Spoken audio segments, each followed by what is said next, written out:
Good morning, guys. You're able to hear me? In the last session, we have seen the structure of Java program. We wrote a Java program, different things. What is structure of Java program, dear?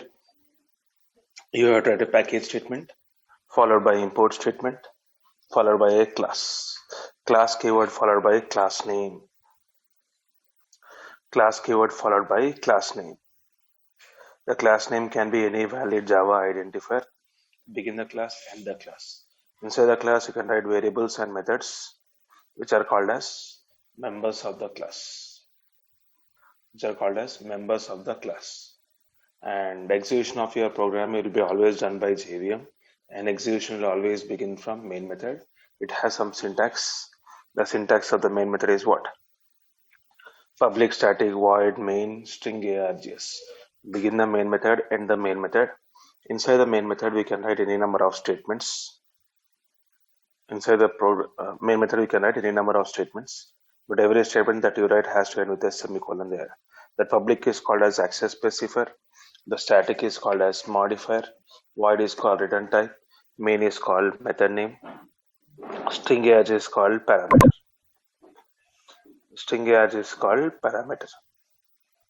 We begin the main and the main. Inside the main, it is your choice.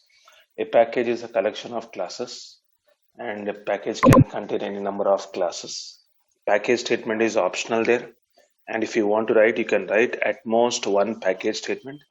You cannot write any number of statements, maximum one, and it should be the first statement. And the purpose of the import statement is to what? They give information of the classes that are used inside your program. They give information of the classes used inside your program. That is what the purpose of your package statement. And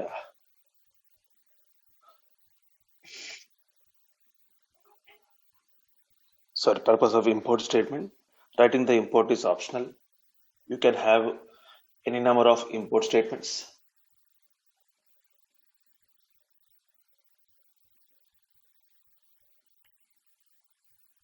We can have any number of import statements, and all the import statements that you write must be specified after the package statement and before the class. After the package statement and before the class. That is the location to write your package statement. Import statements after package and before the class. So yesterday you have seen the first program. We learned some steps. How to write a program there? Open a notepad, write your program, develop the program, save it, save the file with the extension as .java. Then you need to compile your program and then execute. To compile the program, we use javac command and then followed by the name of your program, and that you should do in the command prompt. Then if the code is valid, the compiler is going to generate .class file, and that .class file you need to give to your JVM. You need to give it to your JVM. For that, we use a command called Java command, Java followed by class name. Now, to develop your program, to execute your program, we require one notepad and we require one command prompt. Notepad we don't have to install because it comes by default with your Windows. If you're installing Windows, then automatically you'll have what? Automatically you'll be having the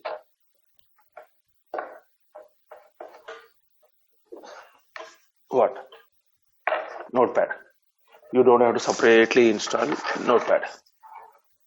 It is a default editor of Windows.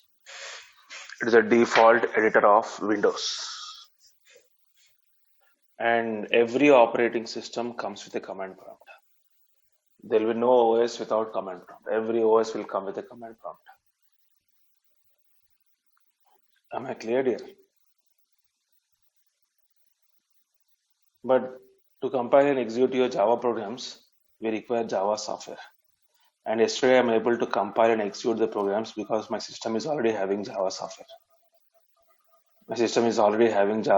Dear. Is the point clear? It is already having Java software. So I don't require it. But I want to show you how to install that one. This is my C drive. This is program files. This is Java folder here. This is where your Java softwares are installed. There are two versions installed, Java 8 and Java 15. You can install any version, it is your choice. So before I install this Java software here, I want to show you how to what download also. And before that, let me uninstall these versions also there. Just for to uninstall the softwares, I open my control panel in the system. Control panel in the system. And I open this programs and features.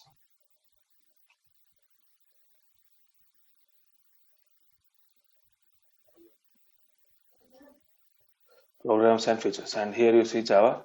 Just click on this one and select whichever you want to uninstall. This is a list of all the softwares installed in my system. So select the one which you want to uninstall, click on it, and the top you have a button uninstall. Yes, I'm trying to uninstall the Java software that is installed in my system.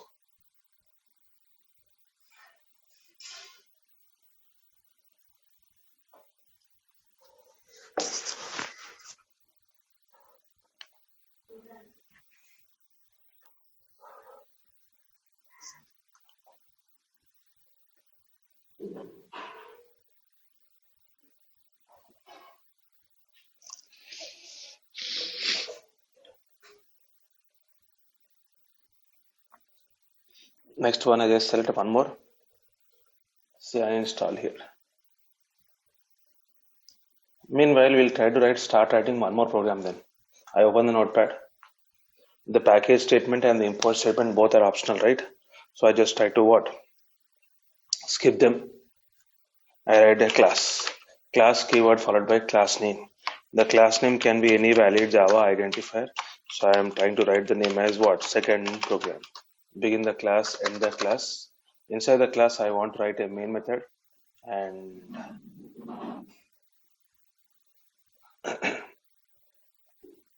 what is syntax of the main method here? Public static void main with what? String args. I begin the main method, end the main method. Inside the main method, I want to display some output. So I write what? System.out.println. I am going to write some lines. Hello friends. When can I write only one line or can we write multiple lines here? You can write any number of lines here. It is your choice here. Hello friends. This is my second. I'm putting multiple lines here. Second Java program. And here you can use system.out.println also. And you can use system.out.print also. You can use print or println. Both options are available. What is the difference between? Both will display. There is no difference in the displaying there. Difference is after displaying. Println, after printing this content, whatever I wrote here, it will place the cursor in the next line. It will place the cursor in the next line. But print method, after printing this content, it will place the cursor in the same line. So do you want to place the cursor in the same line or different line is your choice. That is only difference that you're supposed to understand there. Otherwise, printing wise, both are exactly same. There is no difference in the printing.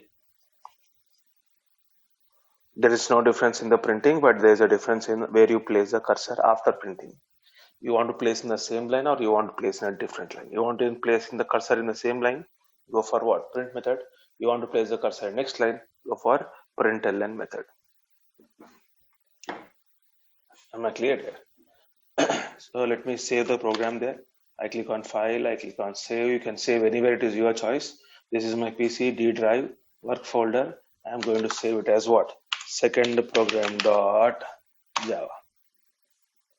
This is my D drive. This is the work folder. Second program dot Java. It is saved. Now we need to compile that one there. But when just now we uninstall Java software, there is program files and there is no folder called Java now. There is no Java software in my machine here. It is uninstalled. There is no more Java software there. Now what I do is I try to open my command prompt. This is a command prompt there. Or if you just you can type in the start button, start there CMD. It will give you the command prompt there. This is what you should do. Run command prompt. So I'm opening the command prompt here, and by default the control will be in C drive. By default the control will be in C drive, where your Java's by default the control will be shown to you in C drive where the Windows is installed. Where the Windows is installed.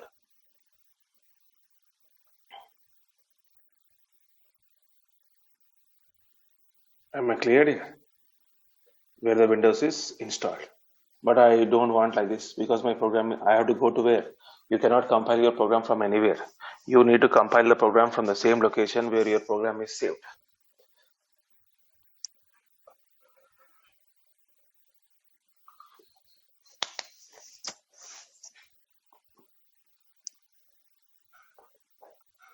Where is your program saved here? The program is saved in D drive. Just put D : enter. Then say cd space work folder. Where exactly location where your program is saved. Now how do you compile here? Java C. What is your program here? Second program dot Java. Second program dot Java. Click on enter. Java C is not recognized as internal or external command. You're getting an error.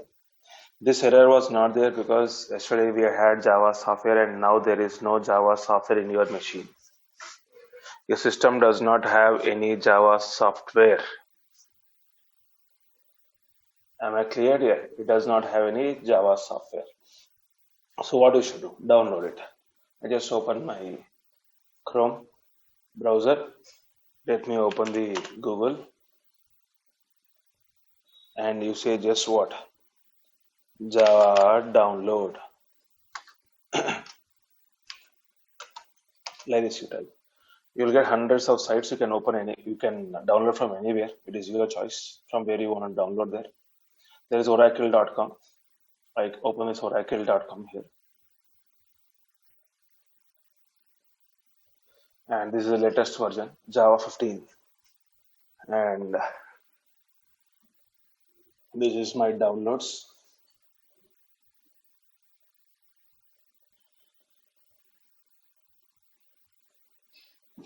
This is the Java software which is downloaded 14, 15 different versions there.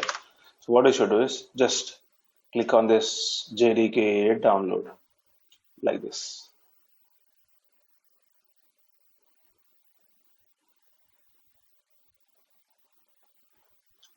JDK download and scroll down. This JDK is available for Linux also, Mac also, Windows also, and I am using Windows.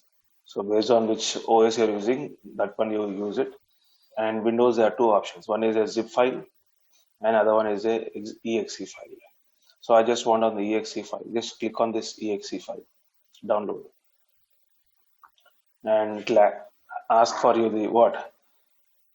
Do you want to agree the rules? Yes. You just say accept and say download. Yours what? Do you see this one? I'm downloading the Java software.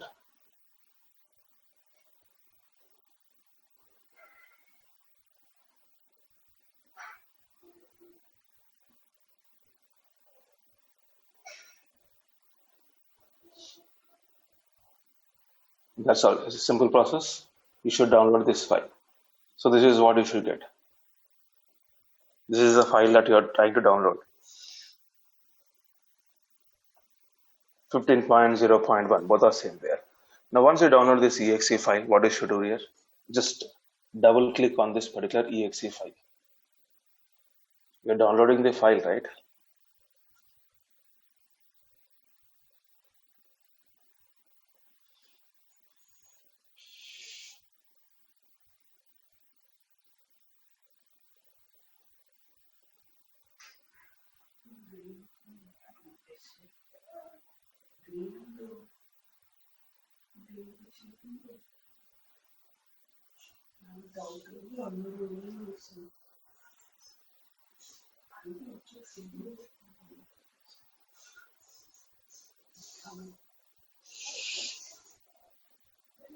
This is what. Welcome to the installation wizard. Just click on next. And by default, it is going to install in C drive, program file, Java folder, JDK folder. C drive is already there. Program files is there, but there is no folder called Java and all. So it is going to create a folder called Java, and then it is going to create a folder called JDK15 and install the Java software there. In case you don't want to install the Java software in C drive, or you don't have space in C drive, or any reason you don't want to do in C drive, on the right side you have a button change. Click the button change. Select any drive, any folder where you want it to happen there. So I don't want to change it, so I just click on next. Very difficult, right? Double click on the exe file and say next. Remaining all things will be done by your the Java software only.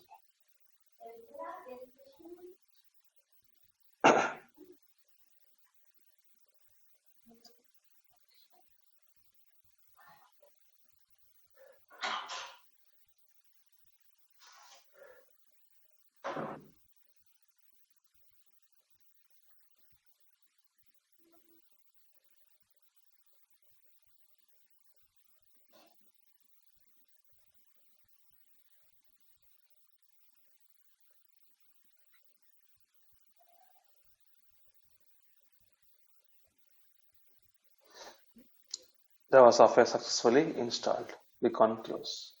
Do you see the Java folder here now? Java folder is available. That JDK15 folder is available. We are able to install Java software there. So this was error because there was no Java software. I want to compile the program once again there. Java C second program dot Java. But still you see the same error now also. Even though your Java software is installed, now also you get this error you got because Java software is not there. But your machine is having Java software now. We have installed it, right? But still you are getting the same error there. There, not only Java C, you type ABCD also will get the same error. You type my name also will get the same error. Why, Praveen?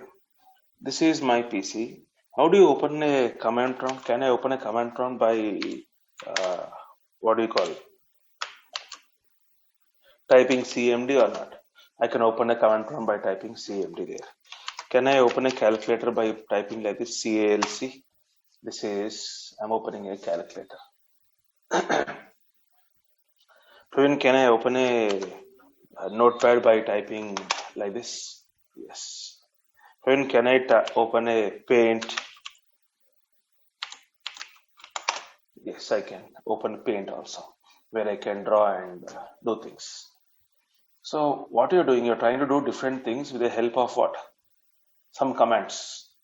Those all commands what I have typed, CMD or notepad or all those things, they're all what? They're all commands. This is where you can draw things there. Paint. All these commands what I have typed are available in your C drive in the Windows folder. Do you have Windows folder? This is where your Windows software is installed. Open Windows, and in this there are many folders available. You will find a folder called System32 folder. You will find a folder called System32 folder. If you open that System32 folder here, you will find many folders and files there. Just scroll down, and you're all seeing files starting with what? A. Then you'll find files starting with B, C, all those things there. And do you see any command called CALC? That is what we have used. CMD. You will see Notepad. These are all files starting with N. This is Notepad. So all these commands are available in System32 folder. So when I type Java C, it will come to this particular System32 folder and search for the command starting with Java C. Any command you type in the command prompt, it will search for these commands in the System32 folder. That is a default location of all the commands related to Windows. Is a statement clear here? Those are all the commands, default commands related to your Windows software. But I require what? Java C. This is not a Windows command, this is Java command. Java commands are not available in System32 folder. In the C drive, we have program files. In the program files, we have Java folder. In the Java folder, we have JDK folder. Open this JDK folder, you'll find a folder called bin folder. You will find a folder called bin folder. Open the bin folder. Many files are available.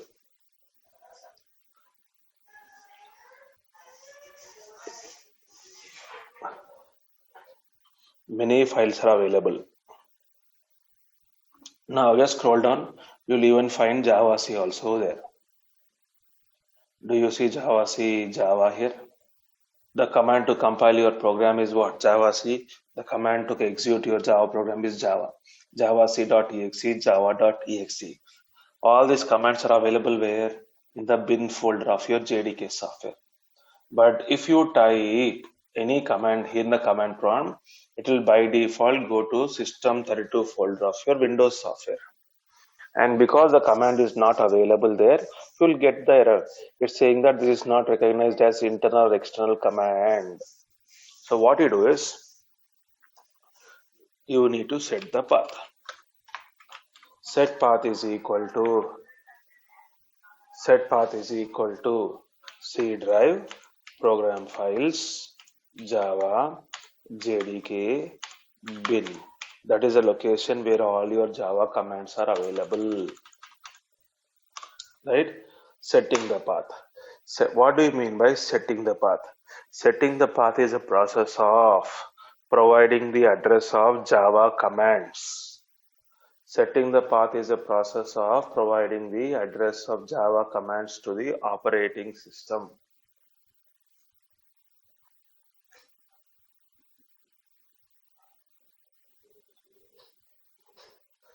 Setting the path is a process of providing the address of Java commands to the operating system. Because your OS will by default search for commands where it now System32, but you want to search in some other location, so you need to set the path. So I have set the path.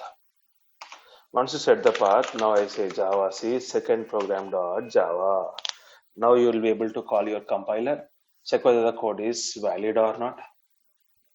Check whether the code is valid or not. If the code is valid, you will get a .class file. So you getting the command prompt back means what? Your code is valid. Your .class file should have been generated. D drive, and here is your work folder. Second program .java, second program .class. Now what to do? Execute the code there. Java's and second program. And hello friend, this is my second Java program. When I wrote 3 lines, but output is coming in 2 lines only. Yes dear, this here I wrote print, and this output of third line will come in the second line itself like this. So that is what we have done there. So this is what you should do. Download the Java software, install the Java software, and set the path. So if someone asks you what is setting path, don't tell set path equal to C, right? Don't tell like that. Setting the path is a process of providing the address of Java commands to the OS. Is the point clear here? Setting the path is a process of providing the address of Java commands to the OS. It's called setting the path. Now, wherever you have installed C drive, D drive, that path you provide.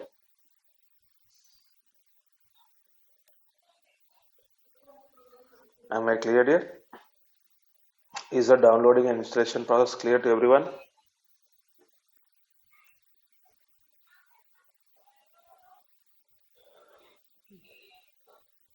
No. When you are writing a Java program here, if you observe someone asked in the last session, why you are writing some letters capital here? There are some rules that you're supposed to follow here. And those rules are called as Java coding conventions. What are the rules called here? Java coding conventions. And those rules are also called by one more name there. They are called as what you know here? Hungarian notations. We have a rule to write a class name, we have a rule to write a method, we have a rule to write a variable, we have a rule to write a constant. For everything we have some rules. Rules for writing everything there. Now, how do I write a class? The rule for writing a class name there. The class name can contain any number of words. It can contain 1 word, 2 word, 10 words, 100 words is your choice. It can contain any number of words. It can contain any number of words.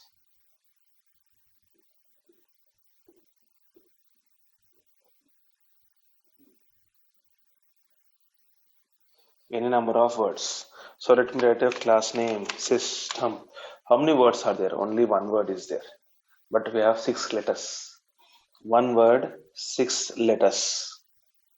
So now, and if you observe how I wrote the first letter capital.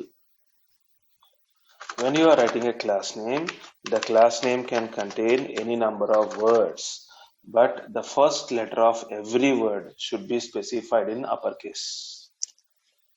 The first letter of every word should be specified in uppercase.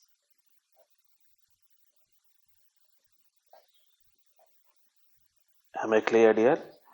The first letter of every word should be specified in uppercase. So A capital, L capital.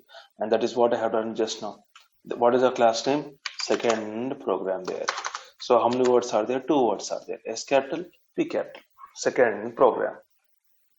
Similar to this class, in coming days, we are going to learn some concept called as interface. The rule for the interface is exactly same as your class there.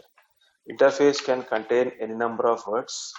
The first letter of every word should be specified in uppercase.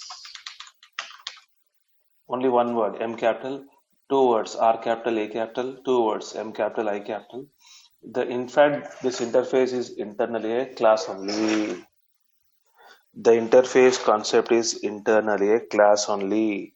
That is the reason the rule for both of them are exactly same thing there. Now, what is interface? Why we should use it? That we'll talk in coming days there. But the rules for the class name and interface name both are exactly same.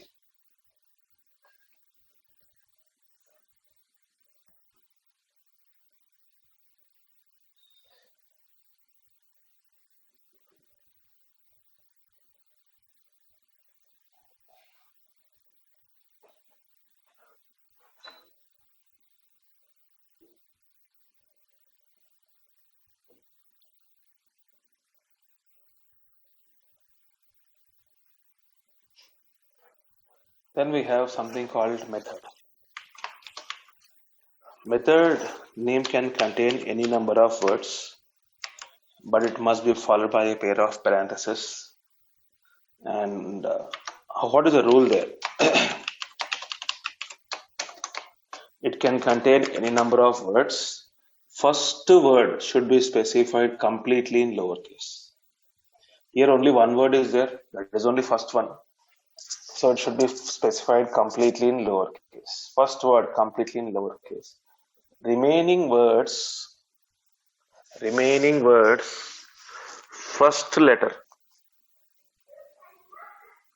Remaining words, first letter must be specified in uppercase.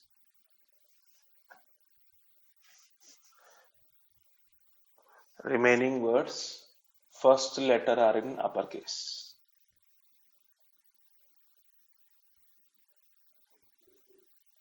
A method name can contain any number of words. The first word should be specified completely in lowercase, and the remaining words first letter should be specified in uppercase, followed by a pair of parentheses.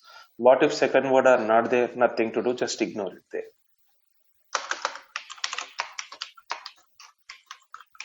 Like this. Area of circle, first word area, lowercase, of O capital, circle C capital, followed by parentheses. That is the rule for writing your method.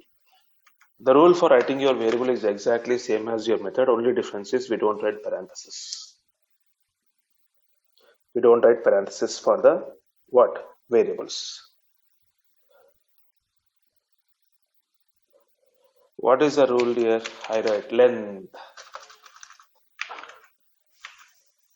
Length. Account number. Roll number. Do you remember? To only one word, complete lowercase. First word lowercase, remaining words first letter capital. First word lowercase, remaining letters first letter capital. That is what you have done.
So this is a rule for writing your variable. Variable name can contain any number of words. The first word should be specified completely in lowercase, and the remaining words first letter should be specified in uppercase. If the remaining words are not available, just ignore them there. Then followed by constant there. Constant also can contain any number of words, but here all the letters of all the words should be in uppercase. All the letters of all the words should be in uppercase.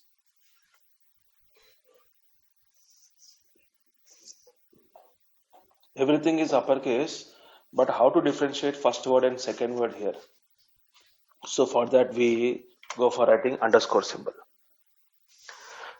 Constant name can contain any number of words. All the letters of all the words should be specified in uppercase. If the constant name contains multiple words, only one word is there, nothing. Like this, pi is only one word, pi value. But if it contains multiple words like this, then you need to separate that particular words with what? Underscore symbol. And when we learned identifier, we learned that underscore can be used. And underscore symbol should be used only in this particular constants. No other locations you are supposed to use constants. These are the rules for writing your what? Class, interface, method, variable, constants, all those things there. And coming to the word called package. Package name should be specified completely in lowercase like this. Java.lang, that is a predefined package. Tomorrow I am creating my own package. So I write inetsall is my own package. This is what I do. Inetsall package.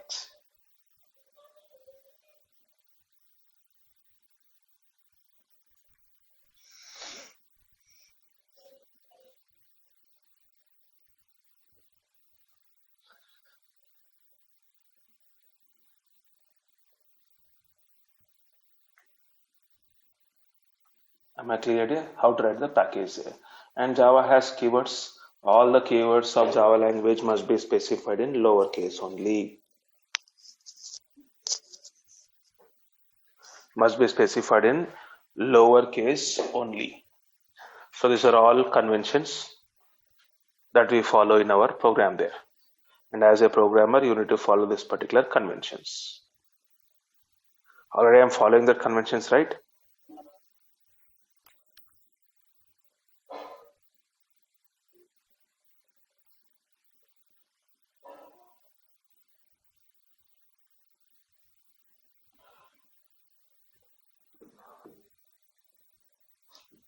The rules for writing the class name, method name, variable name, constant name, all these things here. And Java language has something called comments also. The comments are to explain your code, describe your code, they improve the understandability of the code there. And we have three different types of comments here. We have the first one as something called as single line comments, which you begin with double slash symbol.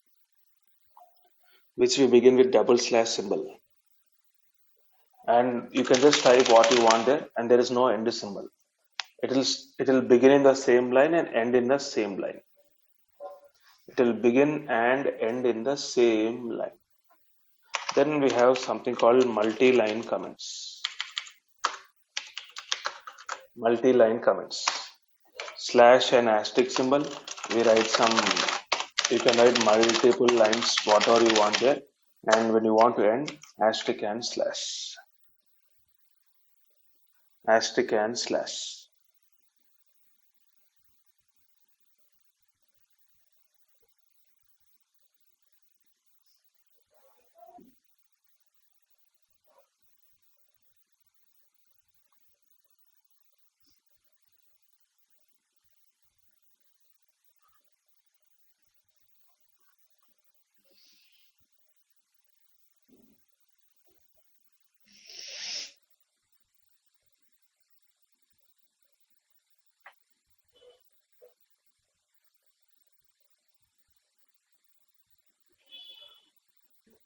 This is the beginning symbol, this is the end symbol.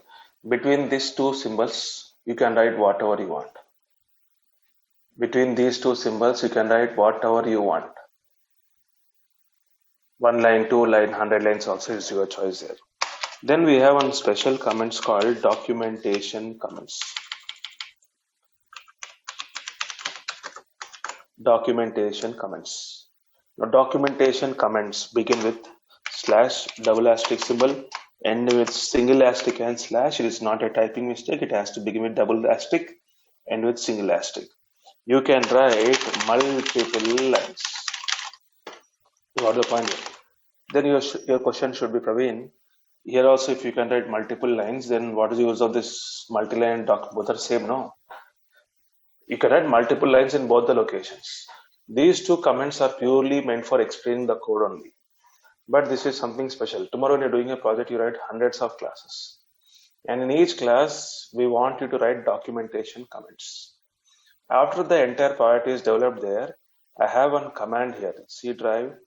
This is program file. This is Java software, JDK software, bin folder. This is where we just now seen Java C, Java comments, right? So Java C command is there, Java command is just below it. Do you see a command called Java doc? Java doc. If I use this particular command Java doc, what will happen out here? It is going to copy Java doc command is going to copy all the documentation comments from all the programs and create a special file for it.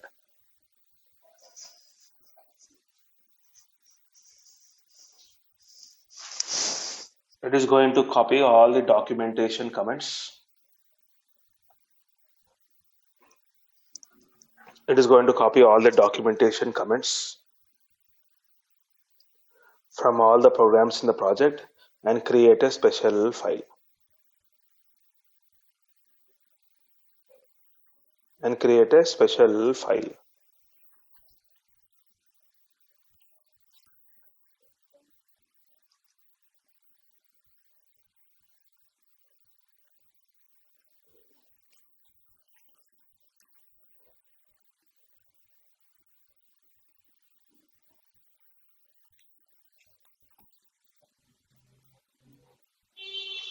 Create a special file.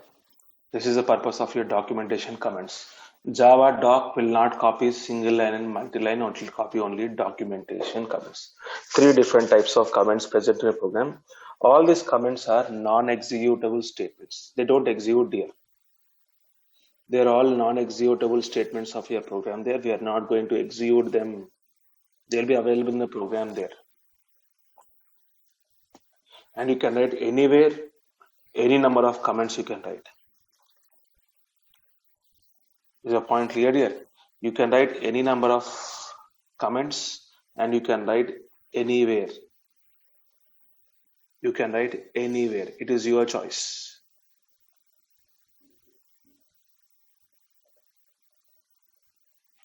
You can write anywhere and any number of what? Comments you can write in your program there. So apart from this conventions and comments in your program there, every programming language has something called as operators. Operators. and you need to know the list of operators. You need to know the list of operators. I write some symbol called plus symbol here. What will this plus symbol do? I write A plus B. What will this plus do? It will do addition. Any symbol that performs any symbol that performs an operation, any symbols that performs an operation will be called as an operator. It can be plus symbol or any symbol there. And the values on which you do the operations, will be called as operands.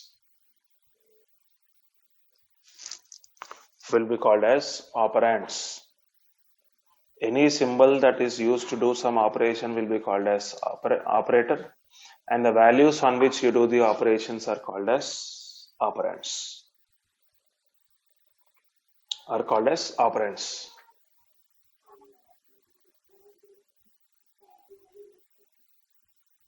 Am I clear here? A and B are the operands. Now, based on the number of operands here, we have a classification also. What classification, Praveen? The operators are classified into some categories based on the number of operands. I have the first one by something as unary operators, binary operators, ternary operators. Unary operators will do operations on single operand. Binary operators will do operations on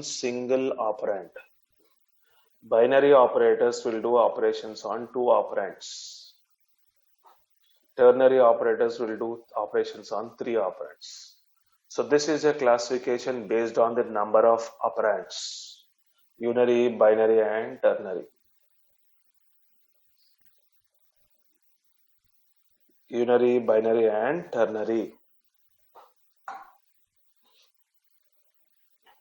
Am I clear here?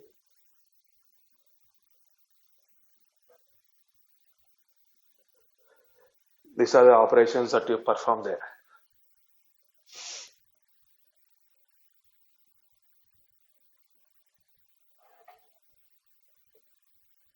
The operations that we perform: unary, binary, and ternary operators. This is a classification based on number of operands.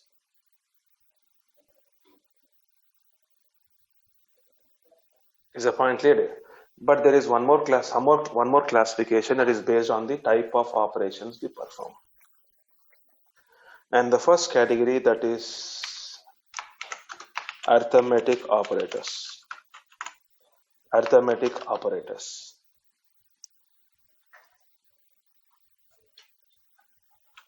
These operators will perform simple arithmetic operations. They perform mathematical calculations. And we have different symbols here. We have plus symbol, we have minus symbol, we have star symbol, we have division symbol, we have modulus symbol.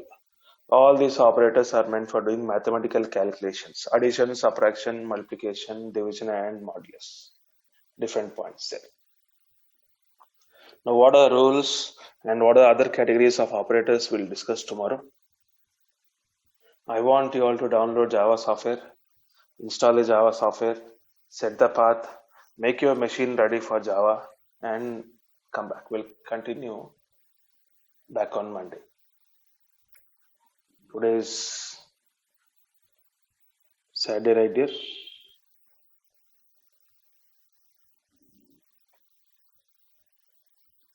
We'll continue back on Monday.